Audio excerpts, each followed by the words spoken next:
시장의 가장 큰 위험은 유가다. 그러니까 유가가 돌려 말하면 유가가 꺾이면은 시장이 다시 좀 위로 방향을 좀 잡을 수 있다. 미국의 채권금리 10년물을 보셔야 돼요. 10년물 거의 4.3%. 이게 2주 전에 좀 내렸다가 다시 좀 올라오고 있어요. 유가가 일단 먼저 꺾이면은 사실 금리가 꺾일 수 있습니다. 이제 그게 이제 앞으로의 시장의 방향성이다. 유가가 1순위, 유가가 꺾여야 되고 그러면은 금리가 좀 꺾일 수 있다는 거고요. 이게 페드와치라고 이제 그때 금리 인상 확률, 이게 동결 확률, 인상 확률인데, 자 동결 확률이 확 올라갔습니다. 사실 이게 지금 수시로 바뀌는데 이게 최근까지는 거의 5대5였어요. 5대5였는데 어찌됐든 간에 최근에 다시 이제 동결 확률이 올라가고 있다. 나쁘지 않은 거죠. 뭐 단기적으로 올랐었던 테마성 종목들이 하락을 한다. 그리고 이제 뭐 2차 전지도 마찬가지겠지만은 그 10억 이상 그 양도세 이슈가 좀 있습니다. 사실 이쪽에서 이제 그동안 이제 매매를 했으면은 뭐 시장이 안 좋았지만은 뭐 많이 먹을 수는 있었는데 이쪽들이 일단은 좀 단기 고점 좀 친 것 같다. 이 배당주들은 자 연말에 사는 게 아니라 8월, 9월 달에 성과가 제일 좋아요. 사실 그런 것들도 좀 있는데 시장의 색깔이 그 금융주랑 배당주로 좀 넘어갔다. 제가 뭐 사라는 게 아니라 시장의 흐름이 이렇게 바뀐다는 거예요. 네, 안녕하세요. 신무재입니다. 오늘은 시장이 사실 8월 달부터 쉽지가 않아요. 다들 느끼시겠지만은 8월부터 이제 9월까지 시장이 쉽지 않습니다. 그리고 그 미국 시장의 격언 중에 그런 게 있어요. 5월에 떠나서 이제 10월에 오라는 말이 있습니다. 그만큼 특히 이제 8월, 9월이 그 수익률이 좀 안 좋은 달입니다. 즉 그 12개월 중에서 9월이 제일 안 좋고요. 8월이 둘째입니다. 어찌됐든 간에 8, 9월이 연중에 지금 가장 안 좋은 달인데 어찌됐든 뭐 지금 9월도 한 중순이 좀 지났죠. 그래서 조금만 좀 지나면은 좀 좋아지지 않을까 좀 보고 있고요. 키워드를 이제 몇 개 적어놨는데 사실 좀 반복입니다. 반복이에요. 시장의 이제 매크로 지표들이 좀 나아져야 되는데 그게 지금 안 보인다 그랬죠. 일단 유가와 금리, 환율이 키워드입니다. 근데 이제 아시겠지만은 유가가 지금 계속 오르죠.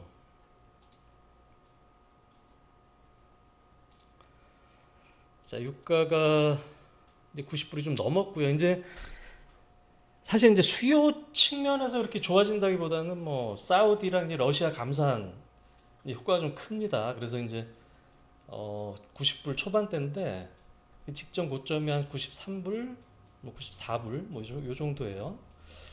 그리고 일단은 뭐 내년에 이제 미국 대선이 있기 때문에 바이든도 뭐 이거를 뭐 계속적으로 이렇게 놔두지는 않을 것 같습니다. 그러니까 어찌됐든 간에 지금 시장의 가장 큰 위험은 유가다. 그러니까 유가가 돌려 말하면 유가가 꺾이면은 시장이 다시 좀 위로 방향을 좀 잡을 수 있다. 이제 그렇게 보시면 될 것 같고, 두 번째로는 이제 금리라 그랬죠. 금리. 미국의 채권금리 10년물을 보셔야 돼요. 10년물 계속적으로 보여드리지만은 거의 4.3%. 이게 2주 전에 좀 내렸다가 다시 좀 올라오고 있어요. 그러니까 하여튼 어찌됐든 간에 유가가 일단 먼저 꺾이면은 사실 금리가 꺾일 수 있습니다. 이제 그게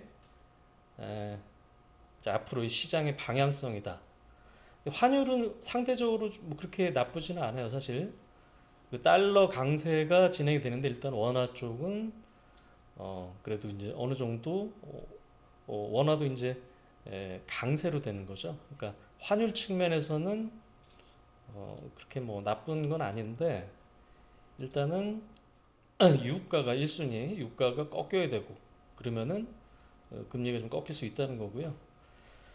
그 다음에 이제 지난주에 이제 물가 지표들 발표가 좀 있었습니다. 사실 걱정을 좀 했었는데 일단 수요일 날 그 CPI 소비자 물가 지수 같은 경우는 뭐 보여드렸지만 헤드라인 같은 경우는 시장 예상치를 조금 상회를 했는데 이제 그 에너지와 식음료를 제외한 근원 인플레이션은 좀 꺾이고 있죠. 어찌됐든 여기도 이제 유가 때문에 이제 헤드라인 CPI가 좀 오르는 거고 PPI도 마찬가지. 생산자 물가 지수는 목요일날 좀 발표가 됐었고요.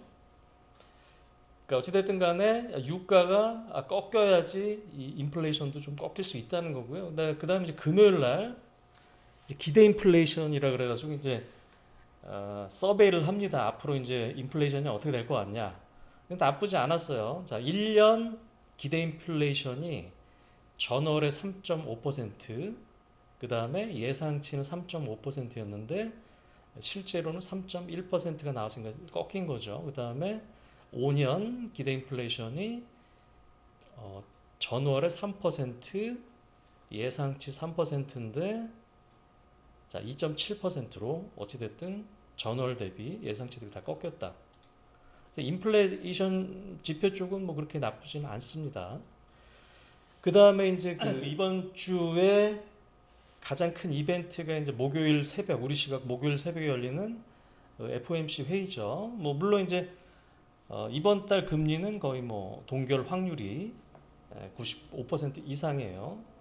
그 다음에 이제 12월에 이제 다음 FOMC가 있는데, 자, 이게 페드와치라고 이제 그때 금리 인상 확률, 동결 확률, 인상 확률인데, 자, 동결 확률이 확 올라갔습니다. 사실 이게 지금 수시로 바뀌는데, 이게 최근까지는 거의 5대 5였어요. 5대 5였는데 어찌됐든 간에 최근에 다시 이제 동결 확률이 올라가고 있다.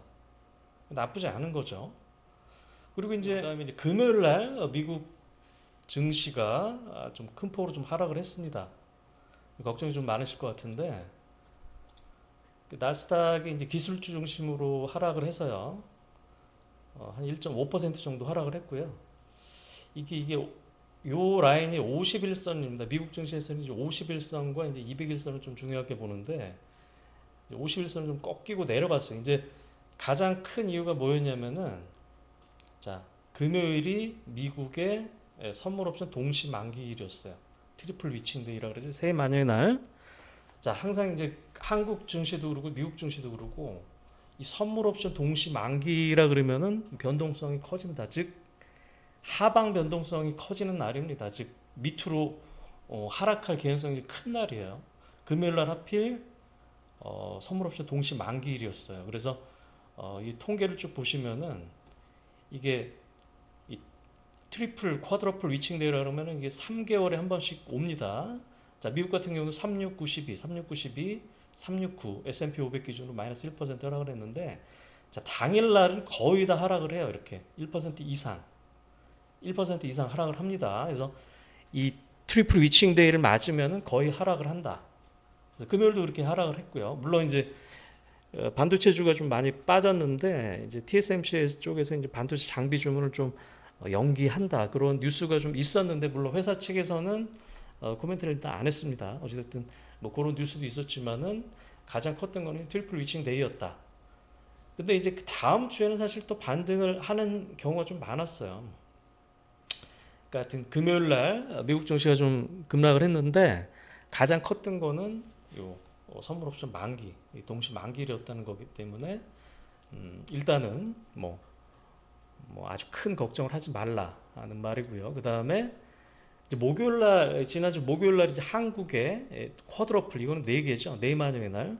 이 선물 옵션 동시 만기일이었는데 오히려, 자, 한국 같은 경우는 목요일날 큰 폭으로 코스피 상승을 했었고 금요일까지 상승세가 이어졌습니다. 이게 가장 컸던 이유가 뭐냐면은 맨날 그 외국인의 이제 선물 매매를 좀 보라 그랬어요. 어차피 이제 기관들은 뭐 자금이 좀 없습니다. 그래서 이제 그 외국인의 이제 선물 매매에 따라서 시장이 왔다 갔다 하는데, 우리가 이제 8월 초부터 이제 계속적으로 외국인들이 선물을 엄청나게 매도를 했습니다. 그래서 시장이 안 간다 그랬죠. 그래서 이 8월 2일부터 8월 17일 중순까지 거의 6만 계약, 금액으로 하면 5조 정도 됩니다.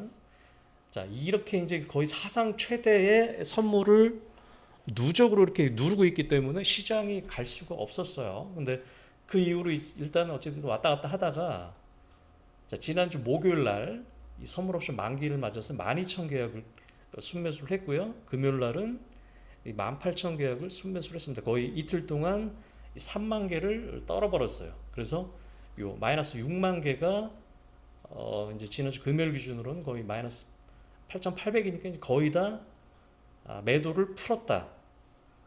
이렇게 좀 보시면 됩니다. 어쨌든 뭐 시장은 이 유가가 먼저 내려야 되고 이제 더불어서 금리가 미국 국채 10년물 금리가 내려야 된다는 겁니다. 그리고 이제 지난주부터 이제 국내 시장의 섹터에 변화가 크게 일어났습니다. 그거는 뒤에서 설명을 좀 드릴 거고요. 그 다음에 이제 일정은 사실 뭐 다음 주에는 이제 가장 큰 게 이제 목요일 날 아까 말했지만은 그 FOMC 회의 우리 시각으로 목요일 날 새벽이죠. 뭐 결론이야 이제 동결 가장 큰데 이제 코멘트가 중요합니다. 근데 아까 보여드렸지만은 11월 달에 동결 확률이 확 올라갔어요. 시장에서 기대하는 거는. 근데 일단은 그렇게 보시면 될 것 같아요. 일단은 뭐 이 파월 의장의 말이 중요하겠지만은 계속적으로 말로는 이렇게 겁을 줄 수밖에 없어요. 어차피 연준에서도 이제 남은 무기 하나는 이제 한 번 더 금리 인상을 하냐 마냐기 때문에 뭐 우리가 이제 싸울 때도 이제 칼집에 칼이 있을 때가 무서운 거지 사실 칼을 빼서 쓰면은 이제 이미 쓴 거기 때문에 소용이 없습니다. 그래서 계속적으로 연준에서는 말로는 계속적으로 이르다 뭐 계속적으로 뭐 한 번 더 금리 인상 확률을 뭐 말로는 할 수밖에 없습니다. 그거는 뭐 이해를 하시되 실질적으로 시장에서는 이 11월 달에도 동결 확률이 커지고 있다. 그 다음에 자 목요일하고 금요일에 두산 로보틱스 청약을 합니다. 제가 이 두산 로보틱스는 지금 상단이 아직 수요 측이 지난주 금요일 끝났죠. 그래서 공모가가 아직 안 나온 것 같은데 어쨌든 그 상단의 시가총액이 1.6조예요. 물론 또 올라갈 수 있겠죠. 그 레인보우 로보틱스가 이제 지난주에 주가가 좀 빠졌지만 여전히 시가총액 3조 이상입니다. 두산 로보틱스는 글로벌 4위 업체로서 레인보우보다는 훨씬 더 시가총액이 좀 커야 돼요. 그래서 제가 볼 때는 일단은 시가총액 한 4조까지는 최소한 바라볼 수 있기 때문에 이 공모 청약은 뭐 꼭 좀 하셨으면 좋겠어요. 물론 경쟁률이 세겠죠. 그러니까 이제 뭐 몇 주 안 받겠지만은 최소한 치킨 값이라도 벌 수 있기 때문에 하셨으면 합니다. 첫날 또 오버슈팅이 좀 나올 수가 있어요. 그 다음에 이제 종목 섹터 얘기를 좀 바로 좀 들어갈게요. 자, 지난주부터 아시겠지만은 종목의 색깔이 확 바뀌었어요. 제가 어떻게 바뀌었냐? 일단은 뭐 코스피 자체가 일단은 들어 올리죠. 이틀 동안 이렇게 61선까지 뚫고 들어 올렸고, 반면에 코스닥은 하락했죠. 왜? 자, 시장이 코스피가 안 좋을 동안 거의 테마성 종목들이 상당히 좀 좋았습니다. 가장 큰 게 뭐예요? 로봇주였죠. 로봇주. 자, 레인보우 로보틱스 9월 들어서 급등을 하다가 자, 월요일 날 윗꼬리 음봉을 맞고 이렇게 쭉 내려오고 있고요. 마찬가지 로봇주 두산도 마찬가지. 자, 얘는 화요일 날 고점을 쳤죠. 그리고 이제 두산 같은 경우는 제가 이제 예전부터 이제 계속적으로 추천을 해드렸지만은 두산 로보틱스의 대용일 뿐입니다. 자, 우리 LG화 기억하시죠? LG 에너지 솔루션이 상장을 하면은 LG 화학을 살 필요가 없죠. 자, 두산도 이제 그런 차원에서 일단 로보틱스가 상장을 하면은 사실 주 두산은 그닥 매력이 없는 겁니다. 그렇게 아시고 SPG 감속기 다 비슷비슷해요. 자, 월요일 고점 치고 내려오고 있고요. SBB테크도 마찬가지. 자, 이런 식으로 로봇주들은 자, 9월 달에 급등을 했다가 조정을 받는 추세다. 그리고 사실 로보틱스가 상장을 하면은 로보틱스를 사겠죠. 대장주가 되는 겁니다. 그렇게 좀 이해를 하시고. 근데 AI주 같은 경우도 계속적으로 좋았다가 이제 대장이 솔트룩스예요. 솔트룩스. 여기도 이제 고점을 치고 빠지는 추세입니다. 그 다음에 당뇨 쪽이죠. 당뇨 쪽 아이센스. 자, 이런 것들도 지난주부터 고점을 치고 하락을 한다. 그 다음에 의료 AI, 의료니 또 월월 고점 치고 내려오고 있고요. 자, 뷰노 같은 것도 자, 고점 치고 내려옵니다. 그 다음에 의료기기 업체들 뭐 자, 이 계속적으로 좋았다가 지난주부터 이제 고점 치고 내려오고 있고요. 원택 마찬가지 9월부터 하락하고 있고 로봇 AI 그 다음에 당뇨 비만 쪽이 뭐야? 우리 이제 펩트론 그 다음에 뭐 인벤티지랩 자 요런 것들이 이제 사실 틈새 테마로 그동안 강했었는데 지난주부터 이런 것들이 빠지기 시작합니다. 단기적으로 올랐었던 테마성 종목들이 하락을 한다. 그리고 이제 뭐 2차 전지도 마찬가지겠지만은 그 10억 이상 양도세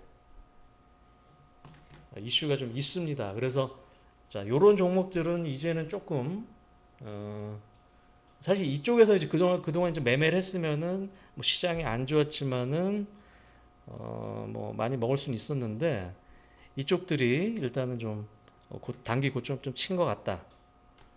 그렇게 좀 아시면 될 것 같아요. 그래서 그 다음에 뭐 어떤 것들이 이제 오르냐. 자, 우리가 신경을 안 썼던 종목들이 오릅니다. 특히 이제 금융주들. 자, 이게 지난주에 그 금감원장 이복형 금감원장이 런던에서 이제 그 외국인들 대상으로 이제 로드쇼를 했어요. 금융회사들 데리고 로드쇼를 했는데 금융주의 핵심은 배당이죠. 고배당주 거의 다 5%에서 배당 수익률이 10%까지 됩니다. 근데 왜 이렇게 주가가 안 됐냐? 계속적으로 금감원에서 이제 눌렀죠. 야, 니네 배당 많이 주지 마.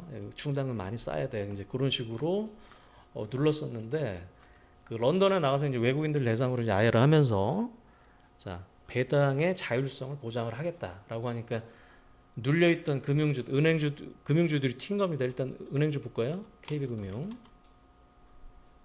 자, 8월부터 쭉 오르죠. 그 다음에 기업은행, 우리금융. 이런 은행주들이 보통 거의 한 7%에서 10% 정도 배당을 좀 줍니다. 그래서 이제 최근에 이제 이런 것들이 좀 올라온다. 그리고 이제 배당주들이 SK텔레콤도 마찬가지지만은 이 배당주들은 자 연말에 사는 게 아니라 요 8월, 9월 달에 성과가 제일 좋아요, 사실. 그래서 그런 것들도 좀 있는데 시장의 색깔이 금융주랑 배당주로 좀 넘어갔다. 그 다음에 보험주 같은 경우 삼성화재. 제가 뭐 사라는 게 아니라 시장의 흐름이 이렇게 바뀐다는 거예요. 이렇게 바뀌고 있다. 그 다음에 한화생명. 자, 지난주에 엄청 올랐죠. 그 다음에 또 손보주, DB손보. 그 다음에 증권주도 이렇게 금융주들이 최근에 올랐다. 왜? 이 코스닥의 개별 테마성 주식들이 너무 이제 오버슈팅을 하면서 이제 눌리고 이런 것도 이제 배당 기대감으로 다시 한번 올랐다는 겁니다. 그러니까 그동안 관심을 받지 않았던 섹터들이 조금씩 움직이기 시작해요. 그리고 우리가 이제 석유학주들을 사실 고유가가 그렇게 좋은 건 아닙니다. 이게 수요 원가가 올라가기 때문에 그렇게 좋은 건 아닌데 어쨌든 가격 정가를 하고 그다음에 중국 쪽 지난주에도 중국 지표가 좀 좋게 나왔어요. 이 화학주들의 또 바닥에 좀 슬금슬금 올라오는데 이 화학주를 보실 때는 요게 베타가 제일 커요. 대한유화. 자, 쭉 우리가 이제 연초에 중국 리오프닝 기대감으로 쭉 올랐다가 쭉 빠졌죠. 스프레드가 안 좋고 실적이 안 좋으니까. 근데 8월 말을 저점으로 해서 일단은 슬금슬금 올라온다. 그 다음에 롯데케미칼 어찌됐든 슬금슬금 올라온다. 그리고 철강주들도 동국제강 또 9월 들어서 계속적으로 올라오죠. 그리고 현대제철 포스코는 뺄게요. 어차피 2차 전지로 움직이니까. 뭐 현대제철도 어찌 됐든 슬금슬금 올라온다. 그 다음에 뭐 고려아연. 자, 이런 것들이 이렇게 시장의 색깔이 이렇게 바뀌고 있다는 거를 알고 매매를 하는 게 맞겠죠. 그 다음에 우리가 이제 그 자동차 부품주들도 많이 급락을 했었죠. 사실 실적이 그렇게 나쁘지 않았는데 실적 발표하고 이제 급락을 했어요. 근데 지난주에 이제 가장 크게 올랐던 게 한국 무브넥스라고, 제가 이제 한 2주 전인가요? 그때 SBS 비즈 백발백중에서 추천을 했는데, 요게 지난주만 거의 4,000원에서 4,500원에서 거의 7,200원까지 급등을 했습니다. 사실 한국 무브넥스 같은 경우는 빠질 이유가 없었어요. 왜? 근데 실적을 그때 말씀을 드렸죠. 자, 보시면 분기 실적을 봤을 때, 자, 2분기 실적이 250억, 사상 최대로 나왔어. 시가총액이 2,000억인데 분기에만 250억이 나왔어. 근데 주가는 빠졌죠. 그게 이런 식으로 급속하게, 사실 뭐 기관이라든가 외국인이 뭐 산 흔적은 없습니다. 대신에 이렇게 급속하게 반영이 좀 되고 있고요. 그 다음에 뭐 이제 완성차 쪽도 뭐 현대차라든가 기아 쪽도 이렇게 바닥을 좀 잡아가면서, 자, 2분기가 사상 최대 실적이 나왔으면은 3분기는 사실 계절적으로 꺾일 수밖에 없는데, 이걸 또 피크아웃으로 보고 이제 주가가 빠졌다가 돌리기 시작합니다. 그러면서 이제 뭐 화신이라든가 뭐 서현 이화라든가 하여튼 뭐 이런 식으로 실적이 그렇게 나쁘지 않았는데 급락을 했다가 어쨌든 돌리기 시작합니다. 자, 이런 식으로 시장의 움직임이 좀 나타나고 있고요.